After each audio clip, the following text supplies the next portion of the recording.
Nobody thinks what I think. Nobody dreams when they blink. Think things on the brink of blasphemy. On my own shrink. Think things are after me. My catastrophe and my kitchen sink. You don't know what that means.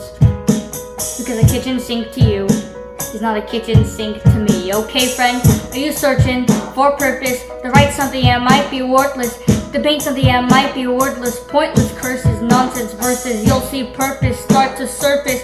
No one else is dealing with your demons. Meaning maybe defeating them could be the beginning of your meaning, friend.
Nobody thinks what you think, no one. Empathy might be on the brink of extinction. They'll play games, he's nowhere to going through one or two to come up with an artistic way to say they don't know you, and neither do I. So here's a prime example of a stand-up guy who hits to believe and loves it at the same time. Here's my brother and his head screwed up, but that's alright. Time gains moment of the moment of love and little I'm in the momentary sin in the moment past and after. A re-beginning moment spent in memories between enemies or frenemies, enemies, it's about me. My bad behavior, but I better could have been a better man. Copy and paste, copy and copy. Bitter rhymes bother me.